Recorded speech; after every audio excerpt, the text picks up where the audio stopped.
মুসলমান ভাইরা রে আমার, এই জন্যই সরকারে দু আলম নবী মুহাম্মদুর রাসূলুল্লাহ সাল্লাল্লাহু আলাইহি ওয়াসাল্লাম শাহাদাতের মর্যাদা এত বেশি, এই জন্য রাসূল দোয়া করতেন, আল্লাহুম্মা রযুকনা শাহাদাতান ফি সাবিলিক, আল্লাহুম্মা রযুকনা শাহাদাতান ফি সাবিলিক। আল্লাহ, তুমি আমাকে তোমার রাস্তায় শাহাদাত দান করো, শহীদ হিসেবে তুমি আমাকে কবুল করো। কারণ ফজিলত তো অনেক বেশি।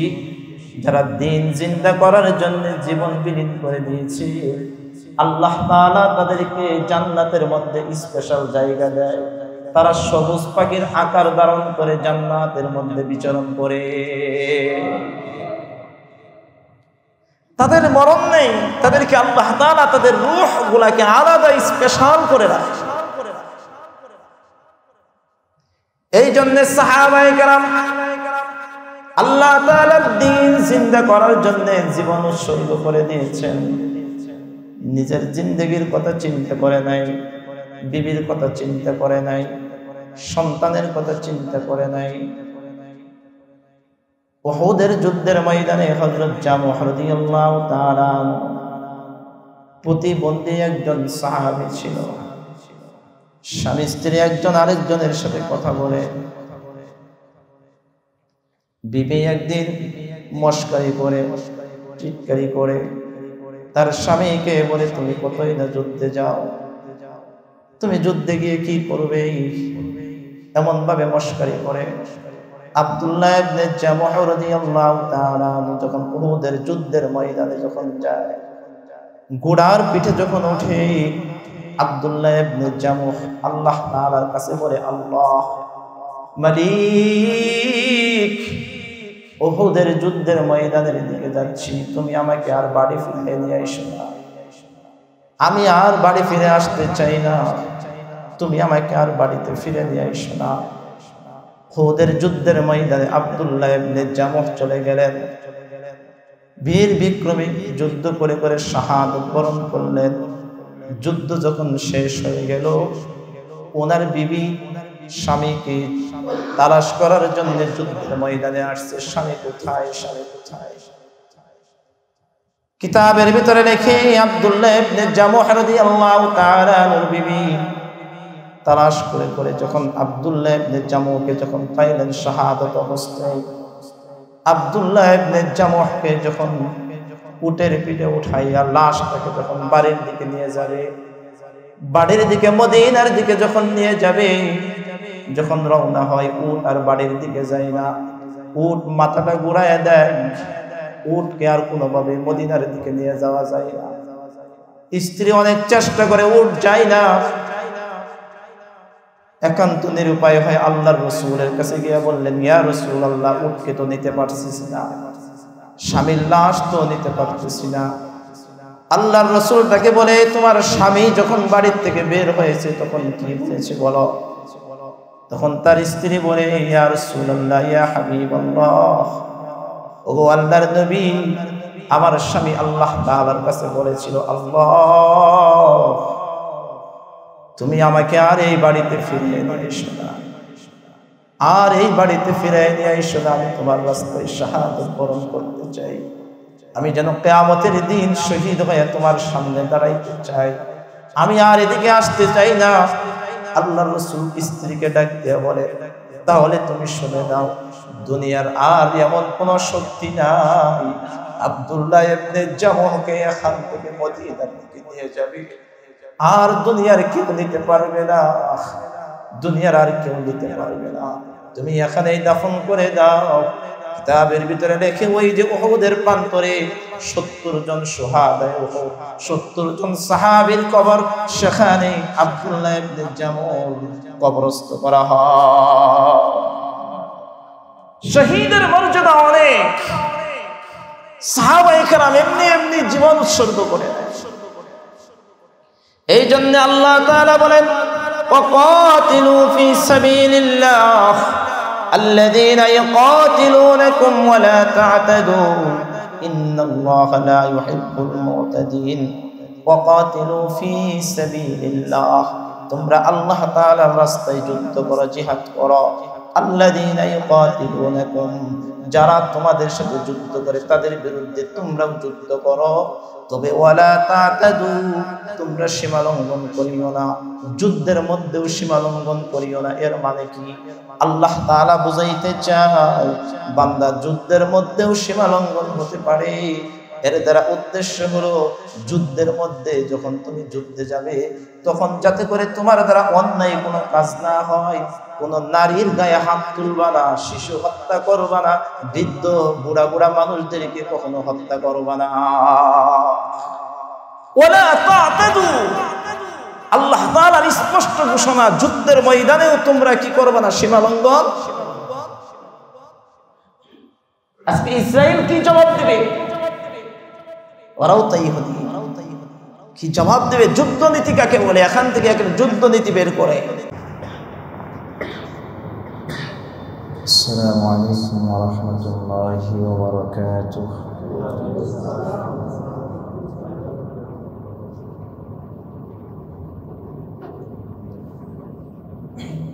আলহামদুলিল্লাহ,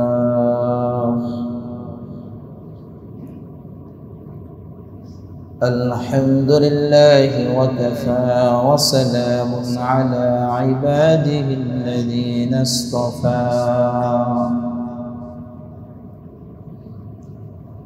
أما بعد فأعوذ بالله من الشيطان الرجيم.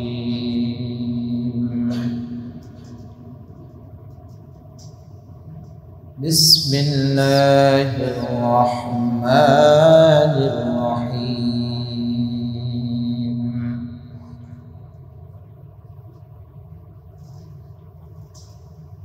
يسألونك عن الأهلة، قل هي مواقيت للناس والحج، وليس البر بأن تأتوا البيوت من ظهورها، ولكن البر من اتقى، وأتوا البيوت من أبوابها، واتقوا الله لعلكم تفلحون. بارك الله لنا ولكم في القرآن العظيم، ونفعنا وإياكم بالآيات والذكر الحكيم. صدق الله مولانا العظيم، وصدق رسوله النبي الكريم، ونحن على ذلك من الشاهدين والشاكرين، والحمد لله رب العالمين.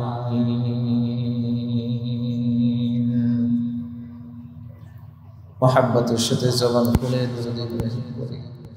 اللهم صل على محمد وعلى آل محمد، كما صليت على إبراهيم وعلى آل إبراهيم إنك حميد مجيد.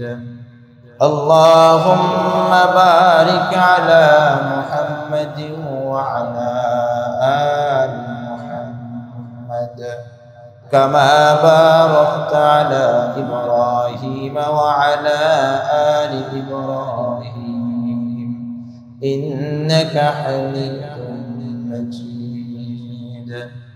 سبحانك لا علم لنا إلا ما علمتنا، إنك أنت العليم الحكيم. رب زدني علما، رب زدني علما، رب زدني علما، رب يسر ولا تعسر وتمم بالخير.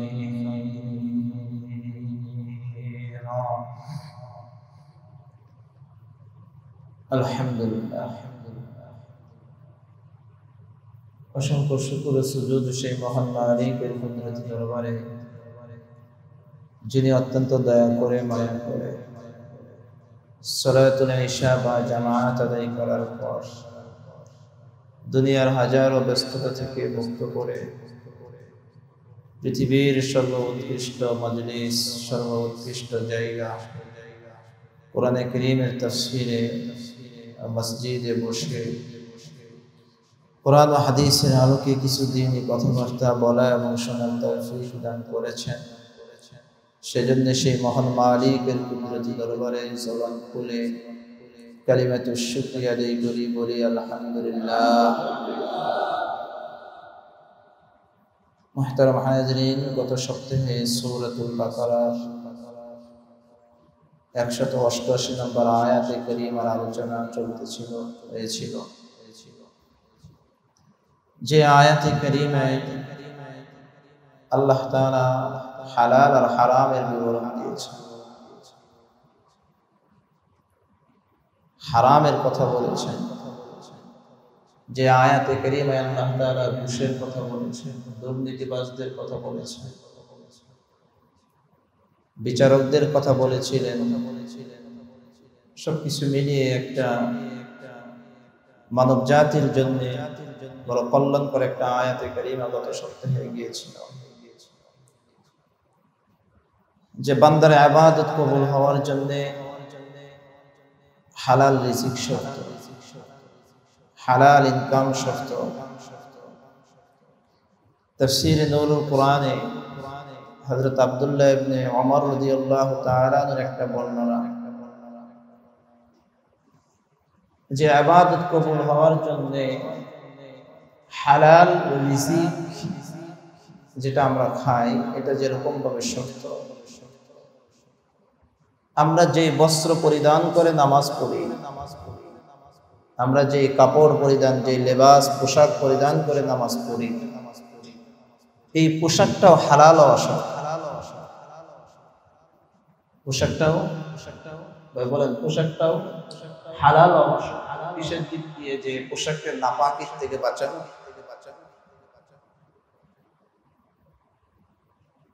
পোশাককে নাপাকির থেকে বাঁচানো, এটা হলো বাহ্যিক, যেটা চোখে দেখা যায়।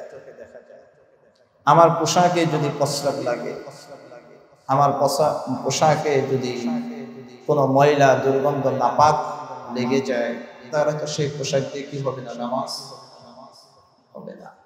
এটা দেখা যায়, এটা বাহ্যিক। আর যে নাপাক দেখা যায় না, যে নাপাক দেখা যায় না, সেই নাপাকের কি হবে?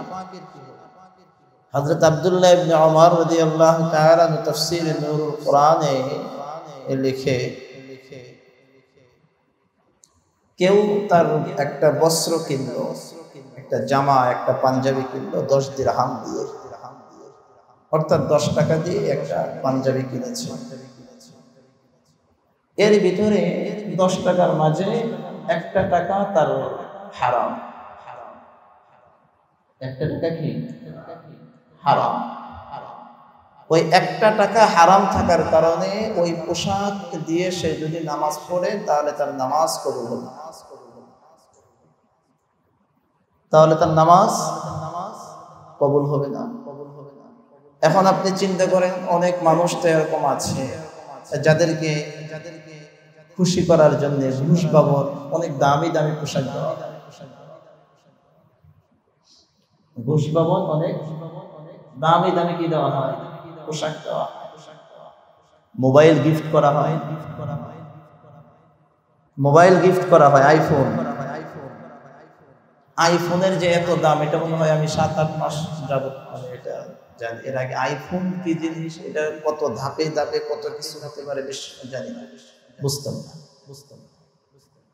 খোঁজ নিয়ে দেখলাম যে ফাইল আটকে যায়, ফাইলকে এই টেবিল থেকে আরেক টেবিলে ট্রান্সফার করার জন্য মোবাইল গিফট করা,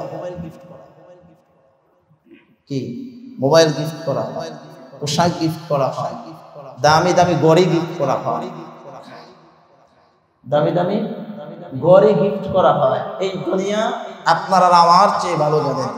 এখন মোবাইল তো আপনার পকেটে, আইফোন প্রো ম্যাক্স 16 নাকি আছে আপনার পকেটে, ঘড়ি আপনার হাতে, 1 লক্ষ 1.5 লক্ষ টাকা দামের ঘড়ি গিফট, গত সপ্তাহে বলেছিলাম যে গিফট কি শুধু দেওয়ার জন্য আপনাদেরকেই দেখে, আমাদেরকে কেউ দেখে না, আমাদেরকে তো কেউ দেয় না, এত দামি দামি জিনিস। আর গিফট সিগনেচারের বিনিময়ে হবে কেন? হাদিয়া ঘুষের অপর নাম কি? আপনাদের এখন বর্তমান সমাজে বাজারে চলছে ঘুষের অপর নাম হাদিয়া। ঘুষের অপর নাম কি? হাদিয়া। তো হাদিয়া তো বিনিময় হয় না, মনে রাখবেন, হাদিয়া কি হয় না? বিনিময় হয় না। আপনার সিগনেচারের বিনিময়ে কেন হাদিয়া আসবে?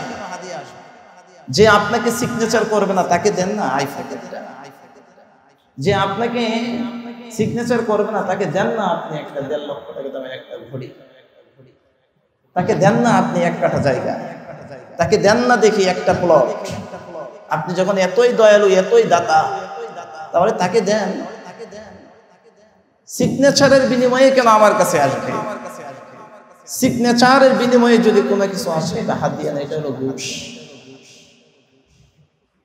কি ভাই এটা? আমার স্পষ্ট মনে আছে, শীতের রাত আমি মাহফিলে গেছি, হালুয়াঘাট ওদিকে। তো আমি গাড়ি ছাড়া কোথাও যাই না মাহফিলের সময়, নামাজ টামাজ অনেক কিছু আছে। তো আমার আরেকজন ওখানে মেহমান ছিল, দাওয়াতে মেহমান বক্তা, উনি গাড়ি নিয়ে যায়নি, উনি লাইনের গাড়ি নিয়ে গেছে এবং ওনাকে ওইভাবেই দাওয়াত দিয়েছে যে হুজুর আসলে যাওয়ার সময় হুজুরের গাড়িতে চলে যাবে। আমার তার বয়ানটা আমার বয়ানের আগে আমার লাস্ট বয়ান ছিল। আমি বয়ান শেষ করে আমি তাকে নিয়ে আসছি। আমি তাকে নিয়ে এসে ময়মনসিংহ, জানাদের ওই সাইডে বাড়ি, ময়মনসিংহ সম্ভব আমি ব্রিজের পাড়ে তাকে আমি নামিয়ে দিচ্ছি। নামার পরে এই আলেম আমাকে খুব পিড়াপিড়ি করছেন যে হযরত এক কাপ চা, এক কাপ চা, অনেক পিড়াপিড়ি করছে ড্রাইভারকে সহ। আমি বলছি আজকে না, আরেকদিন। আমি বলছি আজকে না, আমি আরেকদিন খাবো আপনার চা, আমি আরেকদিন খাবো। আমি যখন ওনাকে ড্রপ করে যখন চলে আসছি, তখন আমার সবার সাথে জিজ্ঞেস করছি যে হুজুর একটা মানুষ এত পিড়াপিড়ি করলো, কথাটা রাখলেন না। পরে আমি বলছি যে দেখেন, এটা আমার কাছে মনে হয় যে আমার কাছে লাগে যে আজকে যদি আমি এখানে নেমে যদি সে আমাকে চা খাওয়াই, আপ্যায়ন যদি গ্রহণ করি, তাহলে আমার কাছে মনে হয় যে আমি তাকে যে ড্রপ করছি এর বিনিময় হয়েছে। এটা আমার কাছে ভালো লাগছে। আজকে চা খাবো না তার, হঠাৎ করে আরেকদিন যদি আমার সাথে যদি তার যদি দেখা সাক্ষাৎ হয়ে যায়, তাহলে সে আমাকে ধরে আপ্যায়ন করে, তখন আমি খুব নিব। হাদিয়া বিনিময়ের দ্বারা হবে না, হাদিয়া এমনি এমনি। এই জন্য সাবধান। আপনাদের জিনাদের কাছে হাদিয়া আসে, হাদিয়া নেওয়া খুব হিসাব করে নেবেন। আল্লাহ আমাদেরকে বোঝার তৌফিক দান করে দেন।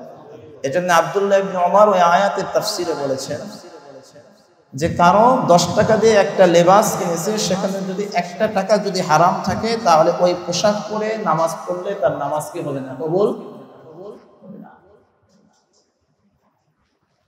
এই আয়াতের তাফসীরের পরে আল্লাহ তাআলা যে আয়াতে কারিমা আজকে তেলাওয়াত করেছি, আল্লাহ তাআলা এই আয়াতে কারিমায় আরেকটা বিষয় সম্পর্কে আলোচনা করতেছেন। আল্লাহ কি বলেন দেখেন, আল্লাহর রাসূলকে প্রশ্ন করতেছেন, ইয়াসআলুনাকা আনিল আহিল্লাহ কুল হিয়া মাওয়াকিতু লিন-নাস ওয়াল হজ্জ وليس البر بأن تأتوا البيوت من ظهورها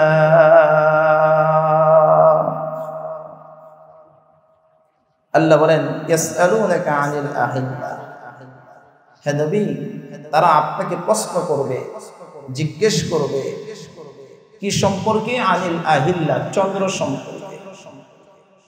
ভাই কি সম্পর্কে? চন্দ্র সম্পর্কে নবী তারা আপনাকে জিজ্ঞেস করে যে আমি আল্লাহ চন্দ্র কেন সৃষ্টি করেছি। এই আয়াতের শানে নুজুল হলো হযরত সালাবাতুল আনসারী রাদিয়াল্লাহু তাআলা আনহু আর হযরত সাদ ইবনে মুআজ ইবনে জাবাল রাদিয়াল্লাহু তাআলা, ওনারা সরকার দু আলম নবী মুহাম্মদুর রাসূলুল্লাহ সাল্লাল্লাহু আলাইহি ওয়াসাল্লামকে প্রশ্ন করলেন, ইয়া রাসূলুল্লাহ, আল্লাহ তাআলা এই চন্দ্রকে কেন সৃষ্টি করেছেন? যে চন্দ্র রাতের বেলা আস্তে আস্তে চন্দ্রটা প্রথমে কি থাকে, সরু থাকে, আস্তে আস্তে আস্তে আস্তে করে চন্দ্রটা কি হয়, বড় হয়। এই চন্দ্রকে আল্লাহ তাআলা কেন সৃষ্টি করেছেন? তাদের প্রশ্নের জবাবে আল্লাহ তাআলা রাসূলকে বলে দিচ্ছেন, হে রাসূল, আপনি তাদেরকে বলে দেন, কুল হিয়া মাওয়াকিতু লিন-নাসি ওয়াল হজ্জ, হে নবী আপনি বলুন, এই চন্দ্র মাওয়াকিত, এই চন্দ্রকে আমি আল্লাহ সৃষ্টি করেছি সময় নির্ধারক হিসেবে। সুবহানাল্লাহ। কি হিসেবে? সময় নির্ধারক হিসেবে আমি আল্লাহ চন্দ্র সৃষ্টি করেছি।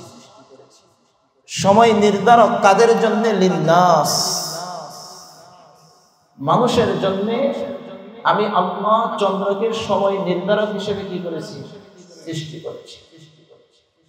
কারণ এই চন্দ্রের সাথে মানুষের অনেক কিছুই সম্পৃক্ত। চন্দ্রের সাথে বান্দার ইবাদতের সম্পৃক্ত, চন্দ্রের সাথে বান্দার দুনিয়াবি কাজেরও সম্পৃক্ত, চন্দ্রের সাথে বান্দার সময়ের সম্পর্ক। কারণ এই চন্দ্র মাস দেখে দেখে আমরা কি করি? ইবাদত করি।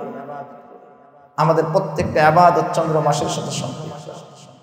এই জন্য মুফাসসিরিনে কেরাম লেখেন যে চন্দ্র মাসের হিসাব অনুযায়ী আরবি মাসের হিসাব রাখা এটা হলো ফরজে কিফায়া।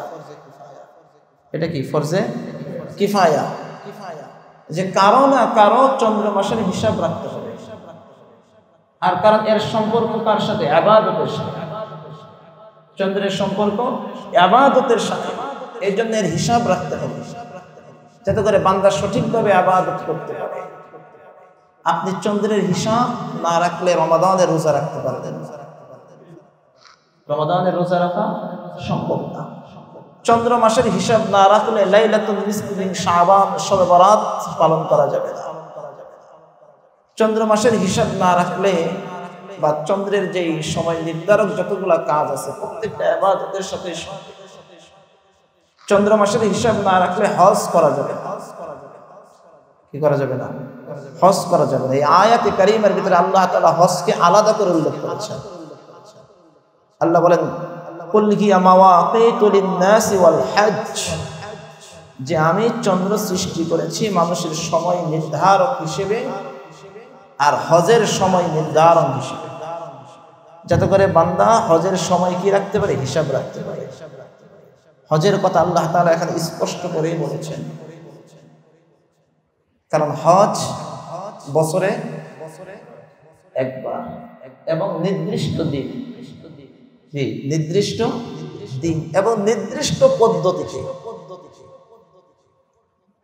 আপনি যদি চন্দ্র মাসের হিসাব যদি না মিলেন, না রাখেন, তাহলে তো আরাফা বের করতে পারবেন না। কি বের করা যাবে না? আরাফা বের করা যাবে না।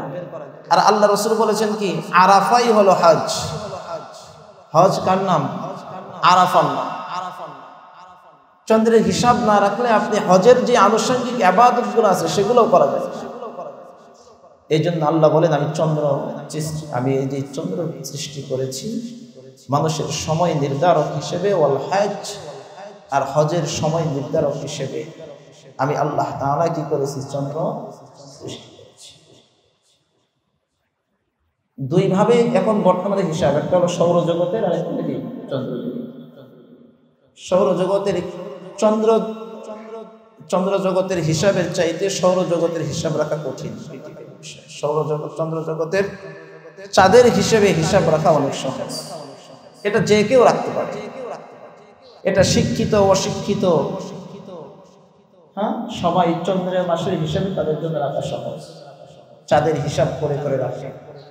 এই জন্য আল্লাহ বলেন, কুল হিয়া মাওয়াকিতু লিন-নাসি ওয়াল হজ্জ, হে নবী আপনি বলেন আমি চন্দ্র সৃষ্টি করেছি মানুষের সময় নির্ধারক হিসেবে আর ওয়াল হজ, হজের সময় নির্ধারণ।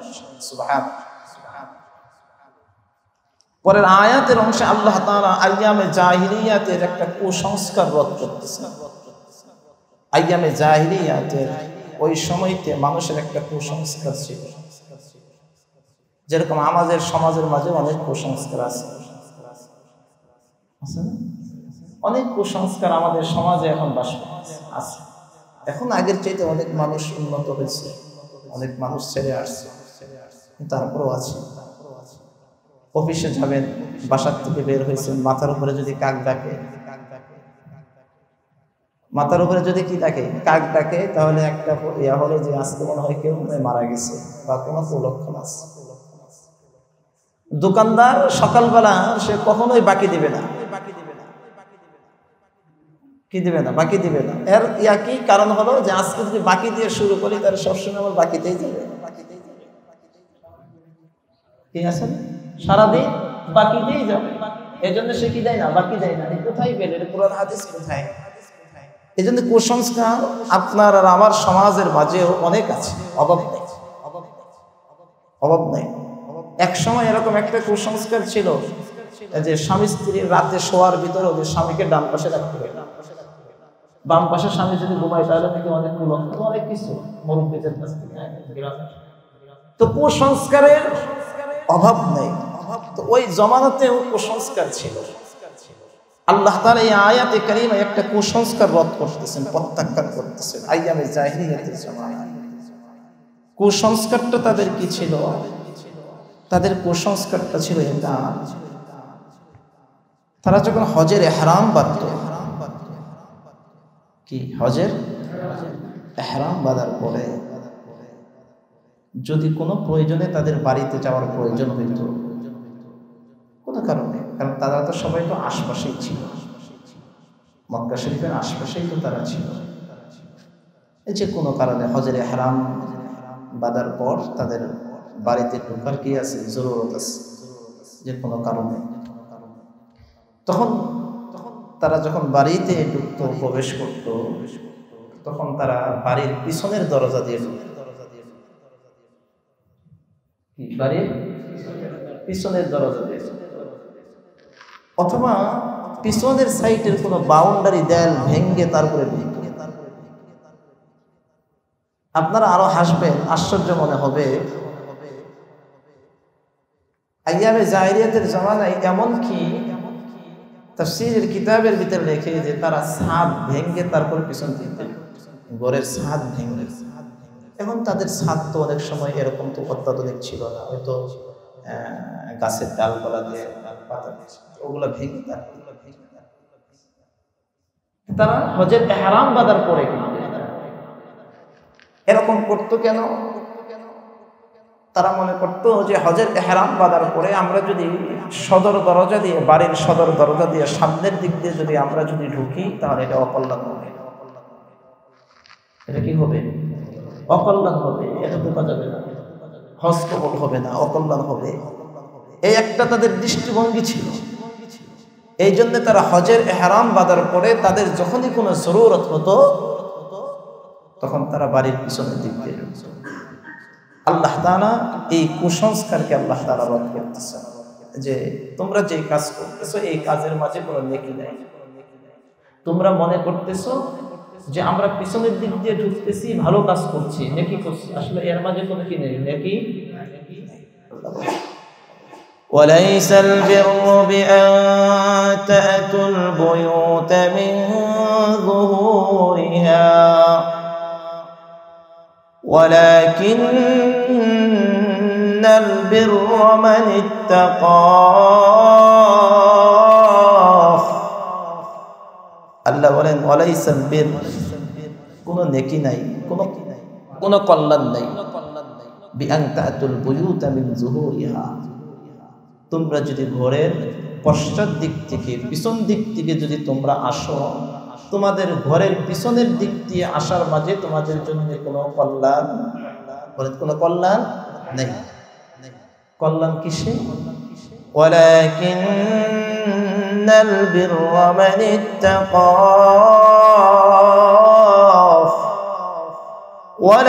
ওয়ালাকিন্নাল বিররা মান ইত্তাকা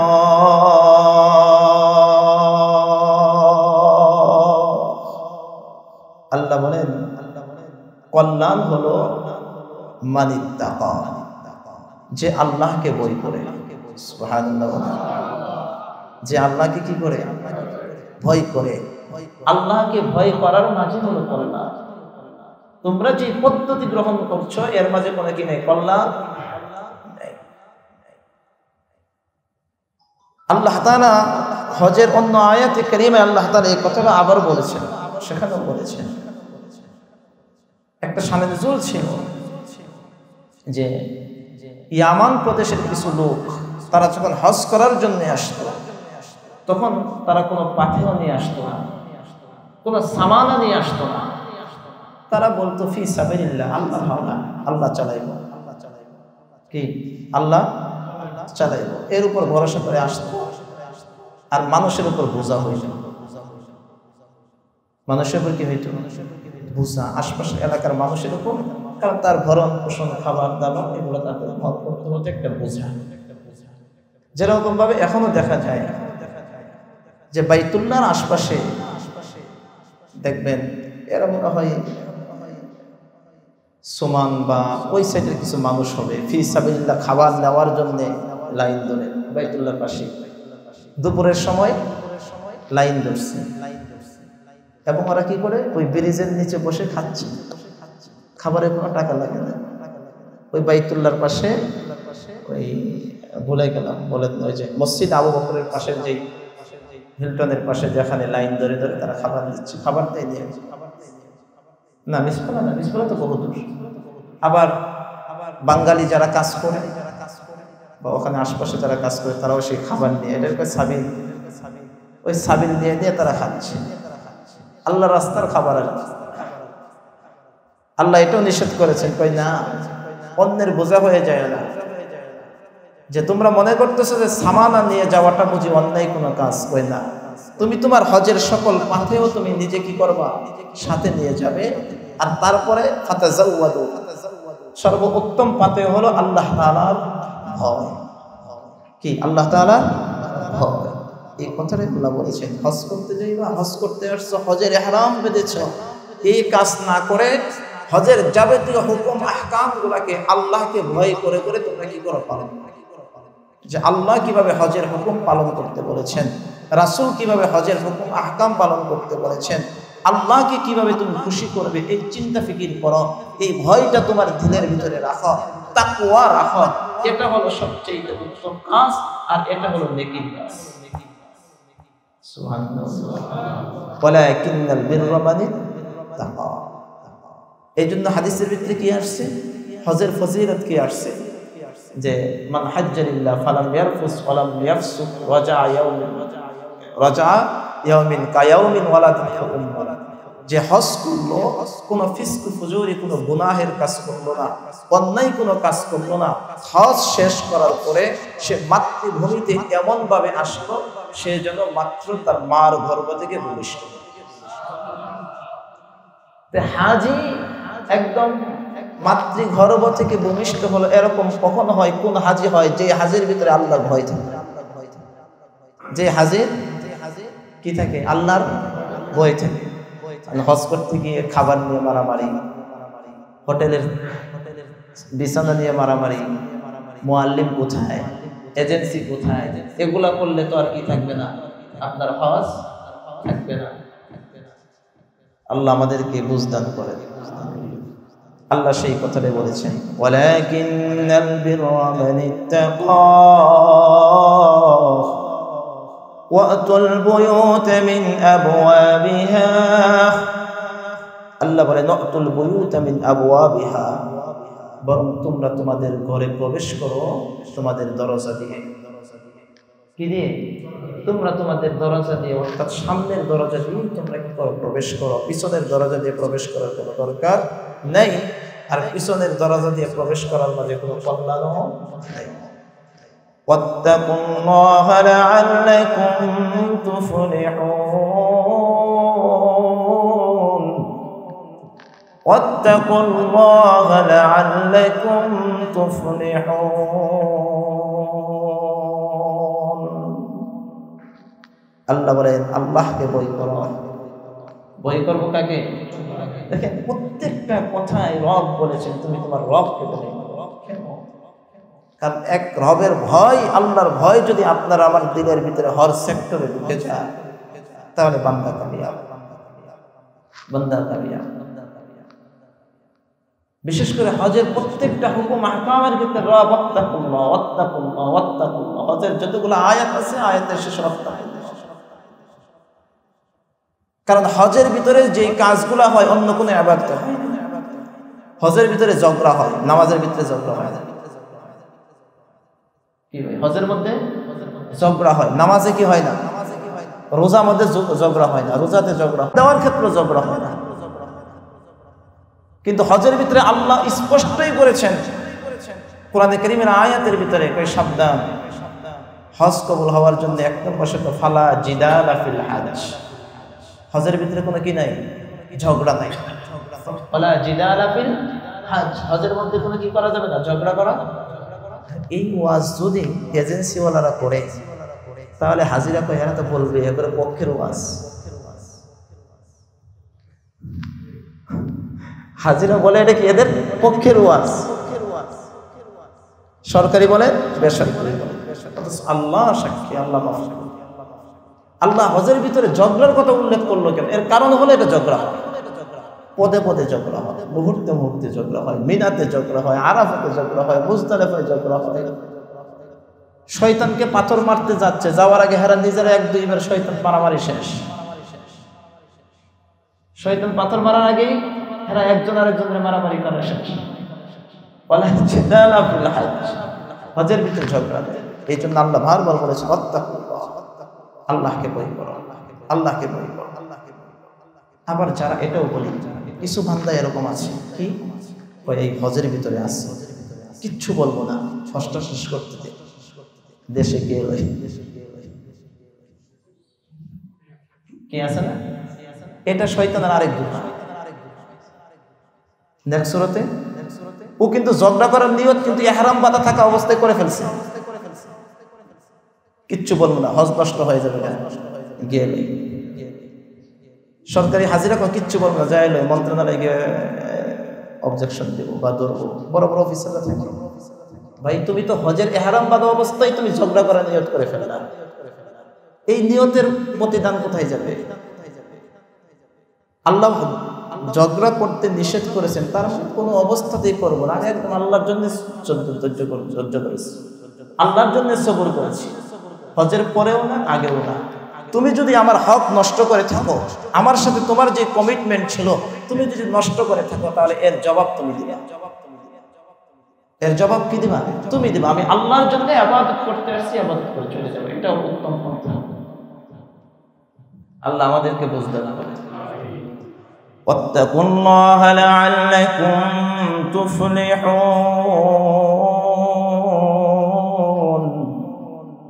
আল্লাহ বলেন আল্লাহকে ভয় করো, আশা করা যায় তোমরা সফল কাম হবে। সুবহানাল্লাহ। আল্লাহকে ভয় করলে কি করা যাবে? সফল কাম হওয়া যাবে। পরের আয়াতে কারিমায় আল্লাহ তাআলা এখানে জিহাদ ফি সাবিলিল্লাহর কথা বলতেছেন, আল্লাহর রাস্তায় যুদ্ধ করার কথা বলতেছে।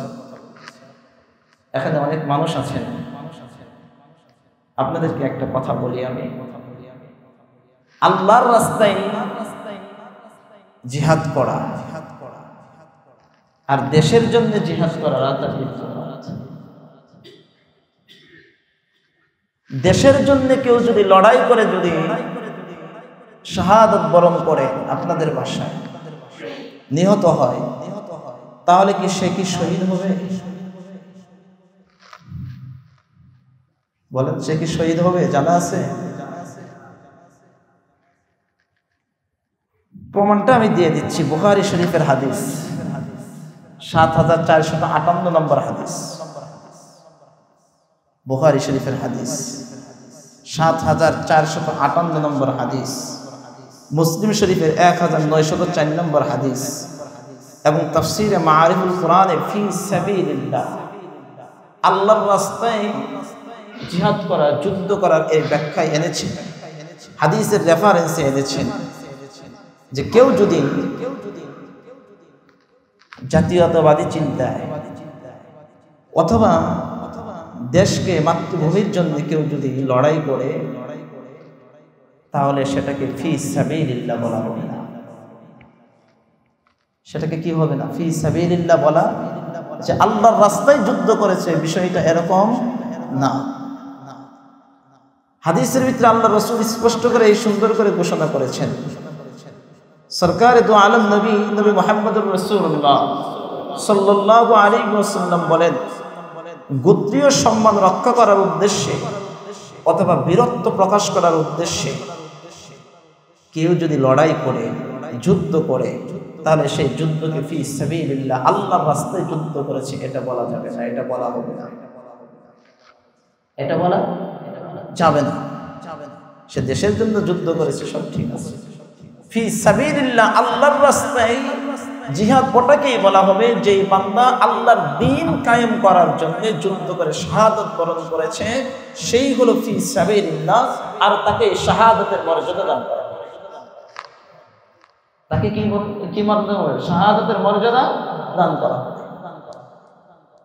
এই জন্য স্পষ্ট ক্লিয়ার প্রমাণ তো আমি দিচ্ছি, আবারও বললাম, বুখারীর ৭৪৫৮ নম্বর হাদিস, বুখারীর হাদিস কিন্তু অন্য কোনো কিতাবের না, এবং মুসলিম শরীফের ১৯০৪ নম্বর হাদিসের বর্ণনা। এই জন্য ফি সাবিলিল্লাহ, আল্লাহর রাস্তায় সাহাবায়ে কেরাম দ্বীন জিন্দা করার জন্য যারা শহীদ হয়, তাদের মর্যাদা অনেক, তাদের মর্যাদা অনেক। এই জন্য আল্লাহ বলেছেন, ওয়ালা তাকুনু লিমান ইউকতালু ফি সাবিলিল্লাহ, ওয়ালা তাকুনু লিমান ইউকতালু ফি সাবিলিল্লাহি আমওয়াত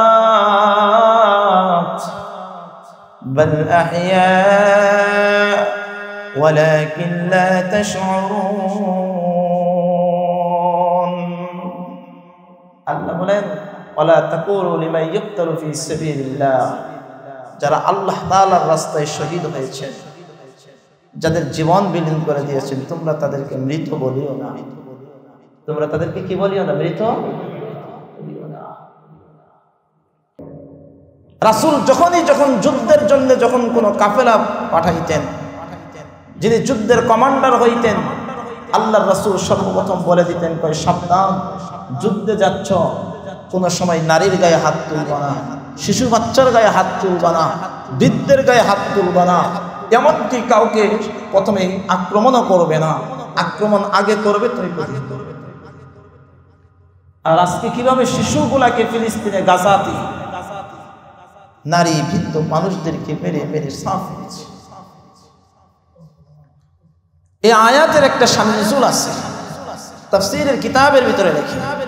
এই আয়াতটা মূলত হুদাইবিয়ার সন্ধির সময়, হুদাইবিয়ার যে সন্ধি হলো, হুদাইবিয়ার সন্ধির সময় এই আয়াতটা নাযিল হয়েছে।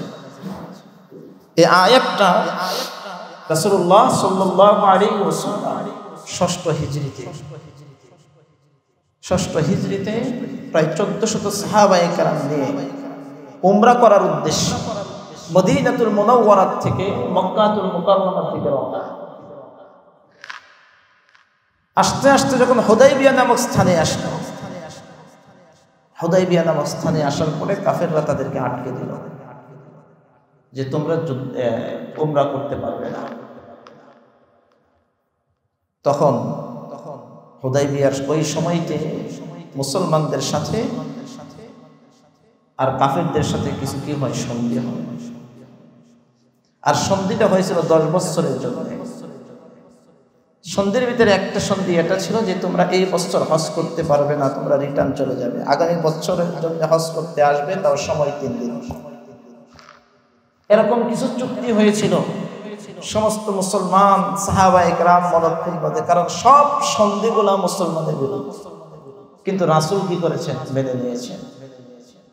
কিন্তু ইতিহাসবিদ লেখেন, যদিও রাসূল মেনে নিয়েছেন, এখান থেকে ইসলাম বিজয়ের সূচনা হয়েছে।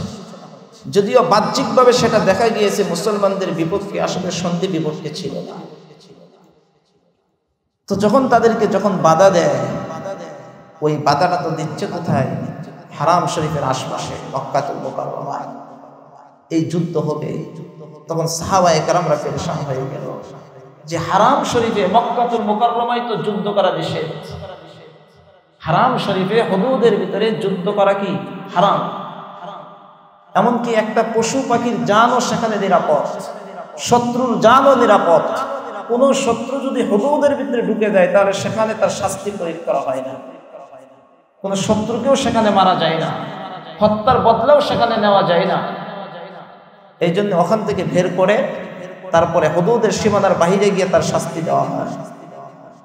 মক্কা শরীফ এখনো পর্যন্ত নিরাপদ, সম্মানিত, সেখানে কোনো কিছু হয় না, মামলা মোকদ্দমা কিছু হয় না, যা হয় হুদুদের বাহিরে গিয়ে, হুদুদের যে সীমানাটা। সাহাবায়ে কেরাম পেরেশান হয়ে গেলেন, কি করব? যদি তারা আমাদের প্রতি যদি আক্রমণ করে মক্কার কাফেররা, তাহলে আমরা কি করব? আমাদেরও তো একটা কিছু করতে হবে। আবার এদিক দিয়ে যুদ্ধ করা নিষেধ, হারাম, তা আমরা করব কি?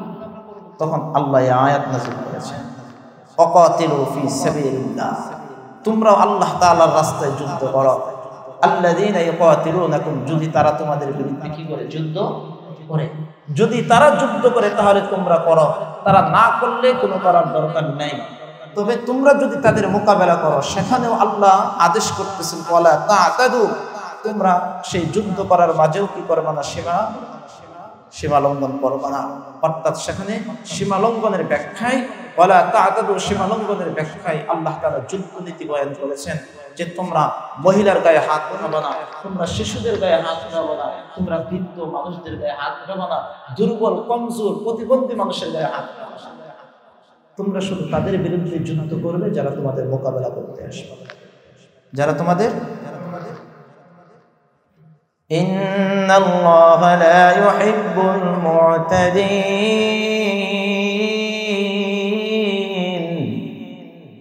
আল্লাহ বলেন নিশ্চয় আল্লাহ সীমা লঙ্ঘনকারীকে ভালোবাসেন না। সুবহানাল্লাহ, আল্লাহ সীমা লঙ্ঘনকারীকে কি করে না, ভালোবাসেন না। এই জন্য সাহাবায়ে কেরাম যখন যুদ্ধ করেছেন একমাত্র আল্লাহর জন্য করেছেন। কার জন্য করেছেন? আল্লাহর জন্য করেছেন। হযরত আলী রাদিয়াল্লাহু তাআলা এক যুদ্ধের ভিতরে এক কাফেরের উপরে উঠে পড়েছে, কাফেরের উপর সে মারবে, এই মুহূর্তে কাফের হযরত আলী রাদিয়াল্লাহু তাআলার চেহারাতে থুতু দিছে, সাথে সাথে করে হযরত আলী নেমে পড়েছে, ছেড়ে দিয়েছে, চলে যাও। কাফের আশ্চর্য হয়ে গেছে, কি ব্যাপার, তুমি আমাকে ছেড়ে দিলে কেন? তুমি আমাকে মারলে না, সুযোগ পেলে তারপরও মারলে না। তখন কাফের বলতেছে, হযরত আলী রাদিয়াল্লাহু তাআলা বলতেছে, আমি যখন তোমার বুকের উপরে উঠে পড়েছিলাম তখন সেটা ছিল একমাত্র আমার আল্লাহর জন্য। কার জন্যে? আল্লাহর জন্য আমি তখন তোমাকে উঠে পড়েছিলাম, তোমাকে আমি আঘাত করতাম, কিন্তু যে মাত্র তুমি আমাকে থুতু দিয়েছ তখন আমার ভিতরে একটা জিদ চলে আসছে যে আমাকে থুতু দিলি। এই জন্য আমি চিন্তা করে দেখছি এখন যদি আমি তোমাকে মারি তাহলে হবে আমার নিজের জন্য। কার জন্য? এই জন্য, নিজের জন্য। এই জন্য আমি নিজের জন্য তোমাকে মারতে পারি, তুমি চলে যাও। তখন ওই কাফের হযরত আলী রাদিয়াল্লাহু তাআলা আনহুর আখলাক দেখে সাথে সাথে কালিমা পড়ে মুসলমান হয়ে গেছে। এই জন্যে আল্লাহ বলতেছেন ইন্নাল্লাহা লা ইউহিব্বুল মু'তাদিন। সাহাবায়ে কেরামের ইতিহাস নাই যে যুদ্ধের ময়দানে গিয়ে তারা কখনো মহিলা, শিশু এদের উপরে আঘাত করেছে, কোনো ইতিহাস নাই, কেউ দেখাতে পারবে না। পরের আয়াতটা ওই আয়াতের সাথে সংশ্লিষ্ট, আগামী সপ্তাহে এটা বলতে গেলে অনেক দেরি হয়ে যাবে। আল্লাহ আমাদের সবাইকে দ্বীনের জন্য কবুল করেন। আল্লাহ আমাদেরকে হালাল গ্রহণ করার তৌফিক দান করুক, আজীবন হারাম থেকে বাঁচার তৌফিক দান করেন। বলি আমিন। Presents by Kuakata media center. হক্কানি আলেমদের নিত্য নতুন ভিডিও পেতে আমাদের চ্যানেলটি সাবস্ক্রাইব করুন। কুয়াকাটা মিডিয়া সেন্টার, ইসলামিক বিনোদনের বিশ্বস্ত সঙ্গী।